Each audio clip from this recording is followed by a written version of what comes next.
All glories to the Lord and forever. Om Namo Bhagavate Vasudevaya. Om Namo Bhagavate Vasudevaya. Om Namo Bhagavate Vasudevaya. Om Namo Bhagavate Vasudevaya. Om Namo Bhagavate Vasudevaya. Om Namo Bhagavate Vasudevaya. Rama Namaskritam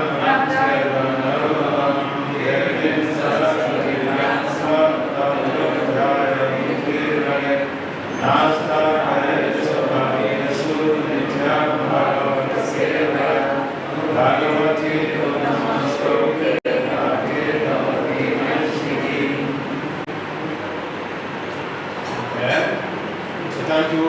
Welcome to this morning segment of continuous get together. Get together started at Hungary 4:30. So this is another segment of the get together. This is a period for nourishing our intellect, devotional values with the pastimes of Bhagavatam. Today is the beginning of the Damodar month, and this is a very auspicious month. So those who want to get ample blessings from the Lord, they should perform some extra austerity in this month, especially listening to Bhagavatam's pastimes. His pastimes are delineated in the 10th canto of the Srimad Bhagavatam, in canto chapter 9. They are also given in the Gopal temple and in the Anandamayi Bhagavatam. So those who are these literatures, you can really build your intellect with the pastimes of our grandmother. So, a number of the things that we have to share will be coming from these three spiritual resources. So, the information that we receive from the acharyas is that we have to get together, especially the Bhagavad mentions. We have to come together to listen, to hear Bhagavatam. And by dint of hearing, listening, and speaking the Bhagavatam, or the pastimes of the Lord, the speaker gets purified, and the listeners also get organic to understand.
So, when we read the Bhagavatam, chapter 9, we hear Sukadev's narrative about Mother Yashoda binding of Krishna. And that basically attracts even the self-realized souls, because it's Krishna Lila, Krishna pastime, and the idea of Krishna appearing is to be able to give pleasure to his devotees. And so the pastimes of the Lord, the devotees of the Lord, they relish these pastimes, and it nurtures, it enriches their devotional values, enriches their devotional appetite. And so in the Bhagavatam, we learn how, at Bhagavatam literatures, we learn how Krishna was actually, when he was small, he was a naughty boy. So on this very occasion, Mother Yasoda was taking care of household chores, specifically churning water. And normally she would allow the maid servants to do this, but on this very special day, she decided she has to do this. Sad is not sad. See, she's a perfected soul, but she also wants to do some service. She has so many maid servants, but she also wants to personally do some service for her Krishna, especially turning water and taking Krishna personally. So on this very occasion, Krishna was, Bhagavatam explained, Krishna was sleeping, and then she decided to churn the water herself. That very morning, Upananda had requested Balaram and his mom to come over. So they had left that morning. Just Balaram and his mother. They had left Upananda's home. Upananda is Nanda Maharaj's older brother. So, when Krishna woke up from sleep, he went towards Mother Yasoda, where she was busy in the kitchen churning water, and then Mother Yasoda understanding that Krishna wanted to be fed, picked him up, she picked him up and started feeding him. But the water that she had put on fire in the next room was apparently overflowing, and she has to put Krishna down to be able to go attend that other scenario. And Krishna didn't very much like it. He was not comfortable with it. But just like every mother will want to make sure that every authentic mother will want to will ensure that they care for their baby, they feed them, they give all of the necessary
correct, she immediately was a little bit uncomfortable and upset. And then she had a voice. Now, this scenario, hearing a voice, is accounted for in the global channel. It is not there in the another channel. It is also not there in the ninth chapter of the Bible, or the 10th chapter of Christian Bible. See, that is specific because if someone says something, they should be given some references. Of course, as a Mundian scholar, we like references. So then, she had some voice on the sky depicting or implying that, the boy was hungry, he wanted to eat, but you seem to be too busy and is giving attention to your child to be your primary business. Somebody would have felt a little bit awkward about what she has done, but the deed has been done, what to do. She has to pick up herself to be courageous and then move forward. So then, she went out. She went on trying to trace Krishna. Eventually, he saw him feeding monkeys and his friends sitting on top of a wooden ladder. So when Krishna saw that Mother Yasoda was coming with a stick, so he started to run. And Mother Yasoda started pursuing after him. But this Supreme Lord, they cannot be attained by even the greatest of yogis. So you can't just pursue the Supreme Lord and then you catch him. So the drama ensued. That Krishna was running and Mother Yasoda was trying to catch him, and it never could happen. And until when Krishna had some pity on the mother, he started back to him, and then Mother Yasoda was able to apprehend him. Now, when Mother Yasoda caught him, she had chastised him. This is also there in the global temple. In fact, in the global temple, the author mentioned that there was a quarrel between Krishna and Mother Yasoda at that time. So because Mother Yasoda was saying that you are a thief, and the whole of your father's lineage, they are thieves. This is a very common situation we have. In fact, if the child does something naughty, so the mother will say, "Is your mother?" This is you got it from your father's side, So, but Krishna, he's very expert at everything. So Krishna also defended himself. He said that the yoga, when I said also queried, you throw the yogurt on the floor. He said, I never break any yogurt pot. I never break any pot that when you are moving very fast, you are angled back, hit the pot, and then, if it got broken, who am I? Why should you blame me for this? And then he said that the monkeys, they are creatures of the Supreme Lord, and if they are being fed, what's my problem with that? And Mother Yasoda said that you are fond of monkeys. And when Krishna heard that the mother was accusing him of being fond of monkeys, he said, if you say I am fond of monkeys, then I better go live in the forest with the monkeys. This is accounted for in the Gopal temple. So, when Mother Yasoda had that response, she was a little bit worried. She thought, this boy, he can do anything. So I better tie him up. Now, this was the main motivation. Now we understand that Krishna was naughty, and when I said I wanted to put him in place, she was busy She wanted to tie him off and then put him in place. But the main reason, according to Gopal Chandu, is that Krishna threatened her. You call me, you say I am from the monkeys. If I am from the monkeys, I'm a monkey, then I better go live in the forest, stay with the monkeys. That sort of scared the mother. And she decided, oh, she doesn't want it. So, when this happened, and when she decided to bind him up, she was binding him up, and Krishna yelled. This was also accounted for in the Gopal Temple. Krishna yelled. He said, Rohini, where are you? If you ain't here, I would have been bound up.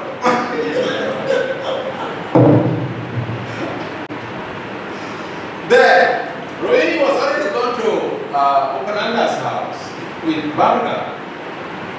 And so other ladies around the neighborhood, they perceived what was transpiring until she came back.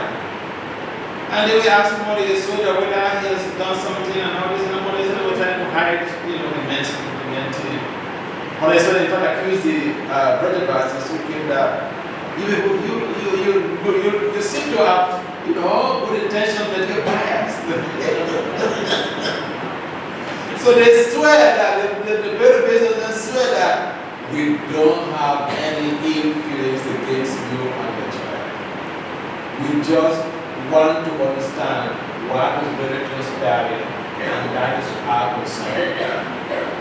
So anyway, the neighbors, they were witnessing this, and Mother Yasoda decided to tie up Krishna, and in the process of trying to tie him up with the channel ropes, 2 channel ropes, and it never matched the deal. Each time she tried to fix it up, it was shot by 2 fingers. 2 fingers. Yeah, 2 fingers. Now, in the Ananda Pradava Chapel, it says 2 inches. But this is practically the same thing. So, she tried to gather ropes all over the place. This is interesting. She got to gather ropes from all of the gopis, and then each time she tried to fix up, again, it was short of 2 fingers. Now, what is the significance of this? The shortage of 2 inches or 2 fingers. Endeavor and mercy.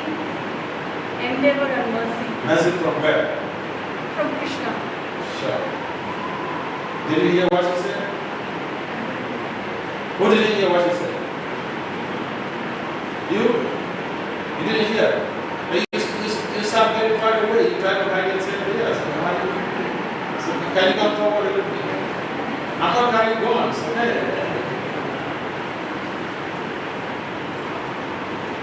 So, she said, the 2 fingers short of the rope. The acharyas have mentioned that it signifies endeavor. In devotional service, we have to put in some endeavor, we have to make some input, and our input is not enough. We have to also get some mercy from the Lord. And from the Lord means the Lord is not alone. He has encouraged. So mercy from the Lord and of course also his devotees. So eventually Krishna gave in after seeing that flowers from on the mother's head are falling out, the garland is broken because of the struggle and all this stuff. He became, sympathetic and gave himself. I mean, it's like someone commits an offense and they can run away, they can disappear, but they just feel, in America, this is very common. Someone does something funny and it was reported to the police. So Krishna gave himself up to Mother Yasoda, or do what you want. So that's how Mother Yasoda succeeded in tying him up and went back to continue with her household chores. Now something transpired. Krishna was with his boys, with his friends, and at some point in time, Krishna was even crying.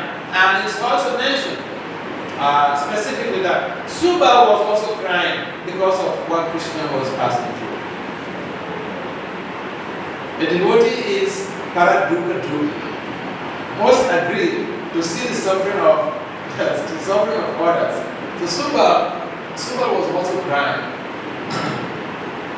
And the Kaya boys, they were very much sympathetic about the whole situation, the sympathizing with Krishna.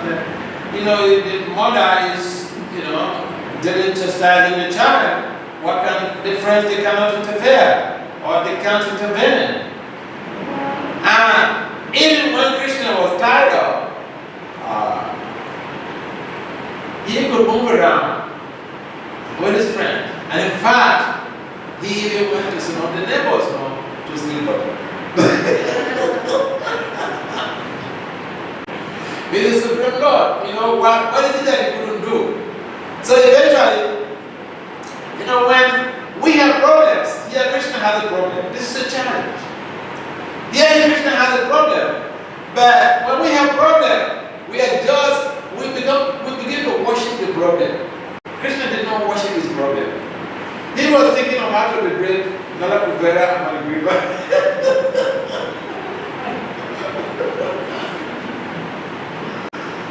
So he decided to move towards the two Yama Arjun trees, and then he went between them. The motor got stopped between them, and he pulled it. Then the trees cracked. And the trees cracked. Two denizens, heavenly denizens, emerged from those trees. And these two denizens were the sons of the treasurer of the heavenly planet, Kubera. Who is the treasurer of the heavenly planet? Who is the treasurer of the heavenly planet? Treasurer of the heavenly planets. Who is the treasurer of the heavenly planet? Kubera.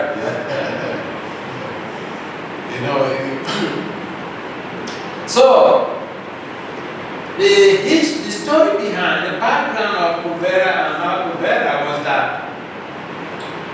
Narada Muni has cursed them because they were playing publicly nude. So Narada Muni came over, was passing by, and he saw them, and he cursed them to become trees. Because trees are nude. The trees, they don't need to care for clothing, okay? So, all of these holy woods and body woods and what woods? Wood.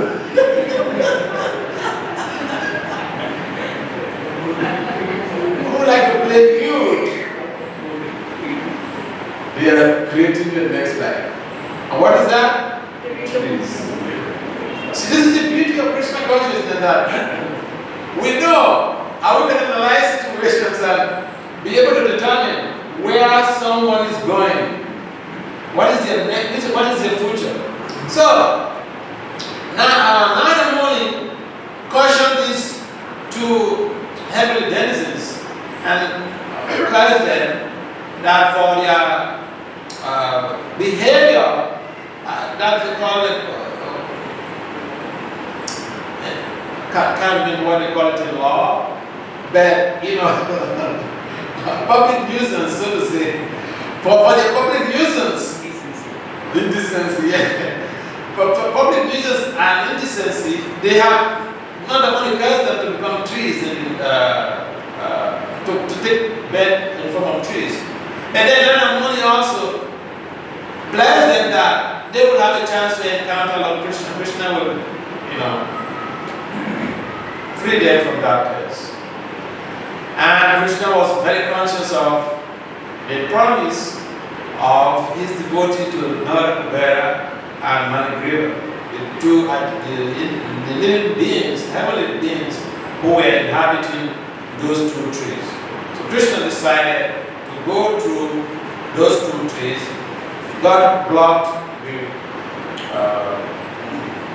the mother, got blocked, he pulled it down and he got cracked, and those two denizens emerged from those trees. And they offered very, fervent prayers. And eventually they left for the north. It is mentioned also in the Gopal temple that when that incident happened, the whole of the Brajavasis, they fainted for 1 minuto. The noise was so intense that they fainted. So Krishna was hanging out there with his friends in a bound-up situation, and Nanda Maharaj came. And so when Nanda Maharaj came, he had to release him, and then he asked Krishna, who did this? He knew who would have done it. But, for a show of affection, he asked, who did this? Who did this to you, my lovely boy? So Krishna whispered to his ear, Mama did it.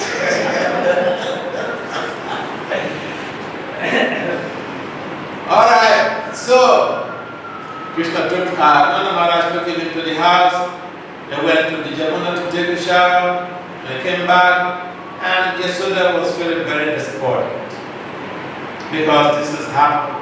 And the father or her husband apparently was not happy with the situation. And when they came back from the Jamuna, the whole of that day when that incident happened, Mother Yasoda did not eat. And the whole of the neighbors, including Balaram's mother, they didn't eat because the queen did not eat. See, the culture is a very powerful culture. And so when Krishna climbed on the lap of Mother Yasoda, on the lap of Nanda Maharaj, hook him up on his neck, and so having that fatherly affection, fatherly feeling, and Nanda Maharaj, when we arranged for some milk from the cows, took some sugar, and then give Krishna to drink. So the situation was such that when Yasoda was feeling so disappointed, she couldn't even come out from her room. And then eventually Rohini came. Rohini and Balaram came. And so at that time Krishna was still on the laps of Nanda. And when Rohini and Balaram came, Rohini gave some signal to Balaram to go and touch Krishna. But when Balaram came to try to touch Krishna, Krishna flung his hands away. He didn't want Balaram to touch him. He's still upset that Balaram and his mother, they went to Upananda's place. That's why the mother was able to have the opportunity to tie him off. But it wasn't a calculated attempt to inflict that type of punishment on him. Rohini didn't know anything about that. It just happened that Krishna was having lost those type of feelings that Rohini went away. She was there. So this is a kind of affection. There's this sense of belonging, a deep feeling of belonging. That if Rohini was there, I shouldn't have been punished. He has so much of faith because of the love that is being portrayed that the mother Rohini has shown on Krishna. So the documentation again in the Gopal Chapel also reveals how at some point in time Rohini asked that who is going to feed you? Krishna said, I'll take milk from the cows. Nanda Baba will put some sugar in it. I'll do like that. Now, the most painful thing for a woman or for a mother is that the child refuses to eat. Is it correct? What it is? Yes. So, Rohini was a little bit worried about that. And Nanda Baba said, I told Krishna that, will you go to your mom? He said, no, I'll be with you. And then Mother Yasoda eventually came out, and Nanda Maharaj said, told Krishna, if you permit me, if you give me the permission, I'll beat her. And so he raised his hand, and Krishna blocked his hand.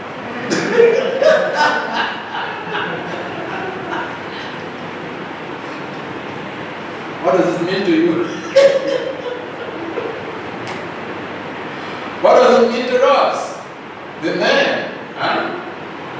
Krishna blocks, Krishna stopped Nanda Maharaj. See, this is just, there was a big conflict here, and he was like sold himself to Nanda Maharaj, and Nanda Maharaj was trying to placate him by chastising the mother for tying him up. And here he is asking for permission to chastise the mother, or to pay the mother, to repay the mother for what he has done to him. And Krishna blocked it. In other words, don't touch my mom. Yeah. My mom could have done something wrong to me, but you don't have the right to touch my mom.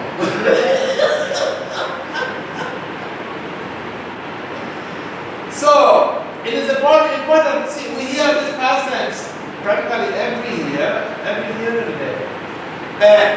For me, what traditionally happens is when we hear a story, the story has implications.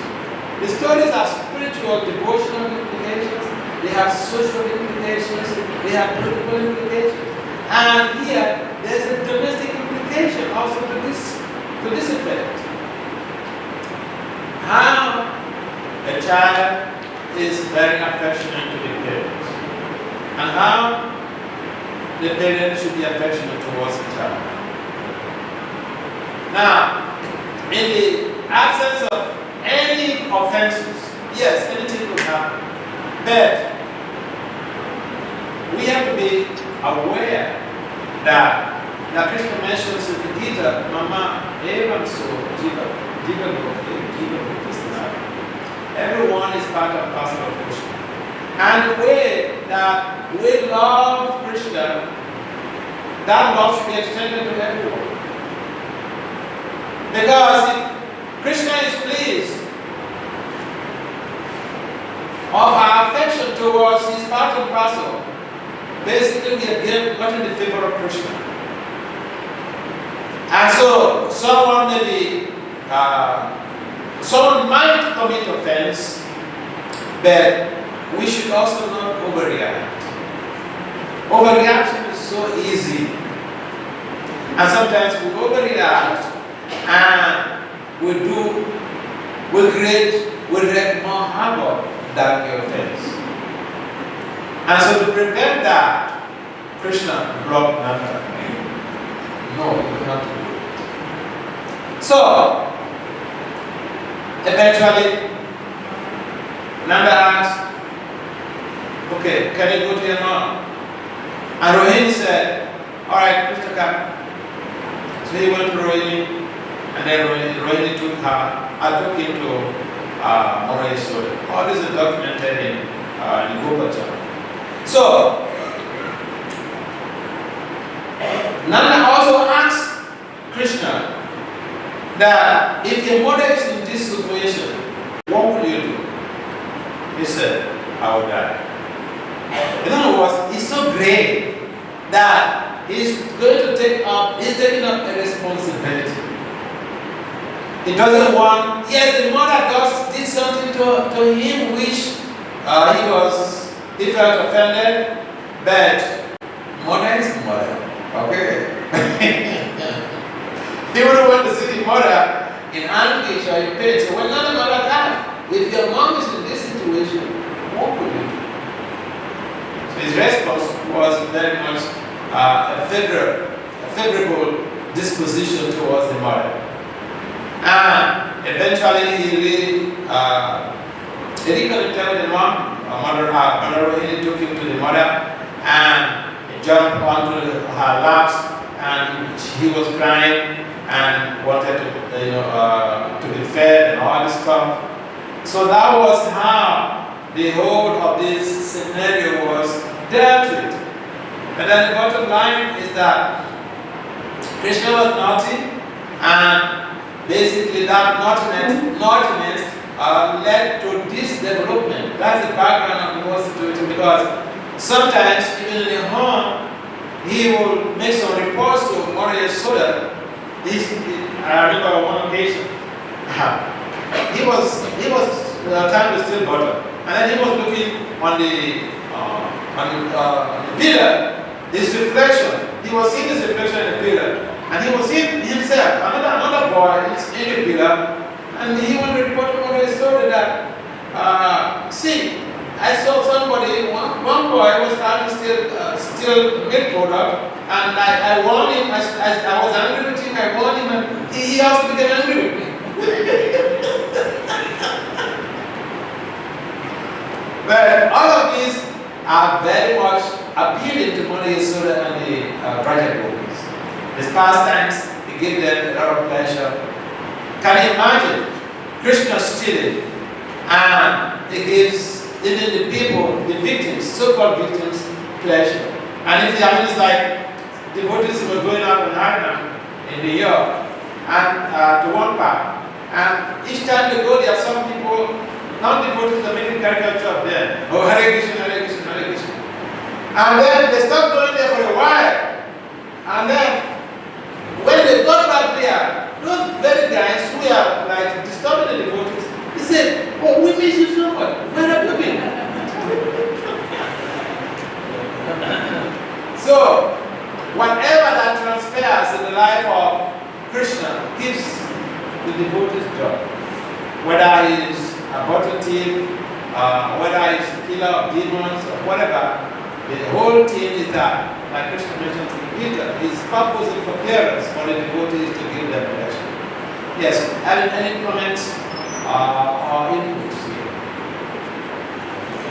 Gopal Chandra, Jiva Goswami has a very good sense of humor. Sure. Yeah. The entire narration is like, right. You keep on laughing and Right. Hare Can you repeat what you said? Hare Krishna, I just said Gopal Chandra, the author of Gopal Chandra, Jiva Goswami, he has such a good sense of humor. The entire narration, it's really good. I think all of you should read this. And it's translated into English by His Holiness Swami Maharaj, who is the current chairman of this call, and he also happens to be my guru. Hare Krishna. Yeah, the Mataji, some people argue that the ladies, they know the scripture sometimes more than the men because they don't walk. Who amongst you have read the Gopal Chandra? Any man has read the Gopal Chandra? She's read the Gopal Chandra. She's read the Gopal Chandra. So, sometimes they're too busy. You don't have the time to read. But the reading is also worship. Reading the scriptures is also worship.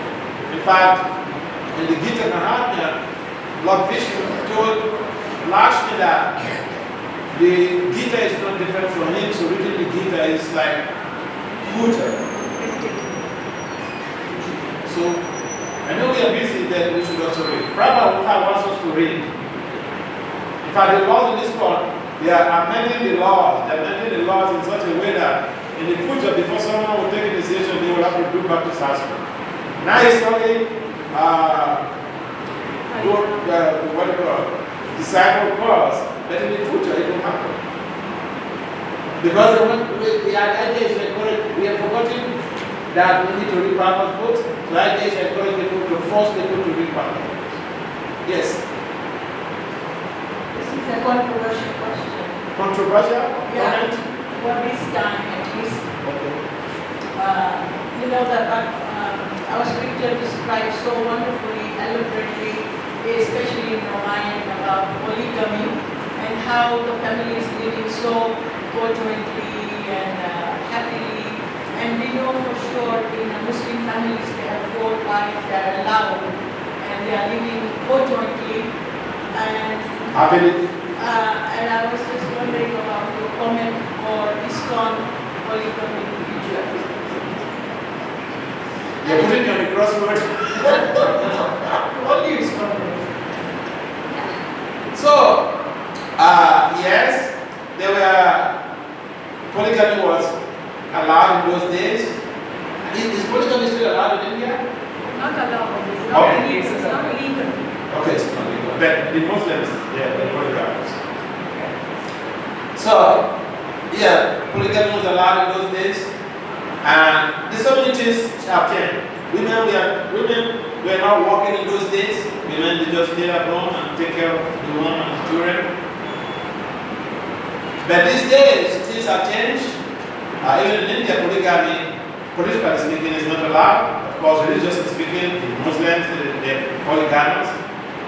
And ISKCON also will follow a tradition of one man, one wife. Why? Because even to take care of one wife, it's just a heavy responsibility, you know? Why are you laughing? It's just a heavy responsibility. Because, for one thing, a woman wants a quality time. If even you're bringing billions of dollars every day, she wouldn't see that. She wants a quality time. And so sometimes people, the men, they miss the point. They say, oh, we're very busy for savor. Then if you have a wife, you also have to you have to create a balance. They say work-life balance. So you have to give time to your family, give time to Krishna, and therefore it is a challenge in most cases to be able to fulfill the objectives of taking care of the family and taking care of your son and everything else. And not to speak of when you have more than one wife. If you have more than one wife, it's just a big challenge, especially in Kali Yuga. In most countries, polygamy is not allowed, especially in the 21st century where a number of women are even working to be able to meet up the expenses of the home and all those other things. There are so much of social responsibilities that the finances from the man is not able to meet up or to cater for all of the expenses. And so, yes, those sometimes this is just a common argument. Sometimes people tend to think, and I've seen also some people who make argument, who argue, who run after some other woman, and they say, I want to marry this too. And so, but then the authorities have to say, hey, that's not our tradition. One man, one wife. So, the idea is that we don't get derailed from the path of the focus on the devotion. Yes.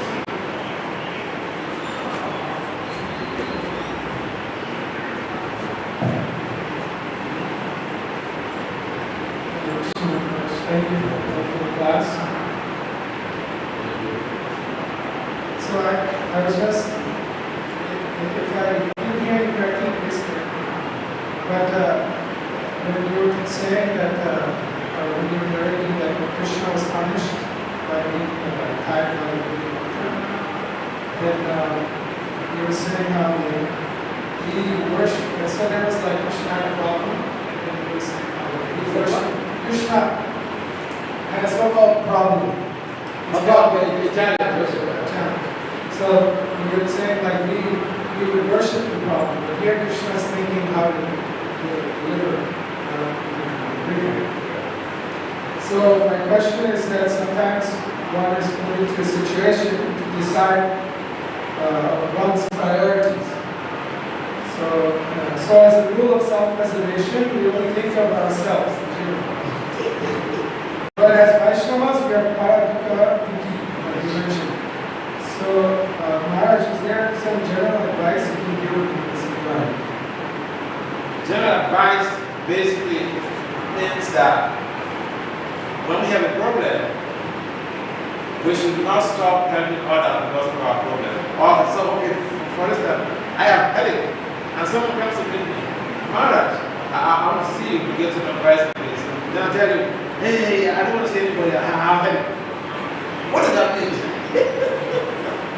But Prabhupada, when he was so sick in right here in Mayapur, he was being carried on a airplane, and one of his disciples, he just overheard that he was sick, and he forgot about his own problem, and he has to take all responsibility, give instructions directly, take it to the spirit, do this, do this, do this. So we see from our own acharyas how they proact, not react. There are two things: proaction and reaction. When we are faced with a dilemma, we should think of being proactive, not reactive. Because when we are reactive, it may only lead to some other further complication. And so, just like Krishna was put in a challenging situation, that that didn't sidetrack him from helping out his devotees, from delivering his devotees as ordained by another mode. And so there is a lot to be able to understand and learn from here. Now, when we have a problem, we should address the problem, and at the same time, we should not forget that we have a family. We should attend to our family needs. We should try by all means to see that we attend to the needs of the situation. We should not allow the problem to overwhelm us and to blind us completely, or to create some reckless situation in the family. It's very challenging when you have a problem. The tendency, I remember, when some devotees and some friends were doing their PhD, so you needed time, so they lock up their rooms. Wife and children, nobody should come. But that is not the proper approach. We should have a balance where there is a proper integration of work and life. There's a balance. We are going to be effective at time management. When we manage our 24 hours effectively, we'll find that no matter how busy we are going to be able to attend to our social needs, family social needs, economic needs, domestic needs, and all this stuff. It's a matter of effective time management. That has been lacking in most of our lives, and therefore we take excuses, or we make excuses not to do this or not to do that. And we say we don't have time. And I didn't like meeting people who say they don't have time, because then we can analyze it 24 hours. Then eventually you find out there is so much of gap that you cannot account for. So yeah, when we have a challenge, we should think that I have to take responsibility for the challenge, and at the same time attend to the needs of my family, attend to the needs of the community, attend to the needs of my services to the community. I effectively manage my time. What is the time now? You are asking? Yeah, 9. Oh, 9 o'clock. This very place? This clock says 10 to 9. There is a difference between. So which is correct? Because I don't want to bring you this. 9 o'clock is correct. Yeah, it's. Alright. So thank you. In case you didn't have a chance to ask a question, I'm sorry that there are people monitoring this room, and that is 9 o'clock. 9 o'clock they want to do their cleaning and all this stuff. Right. Thank you very much for participating. Srimad Bhagavatam.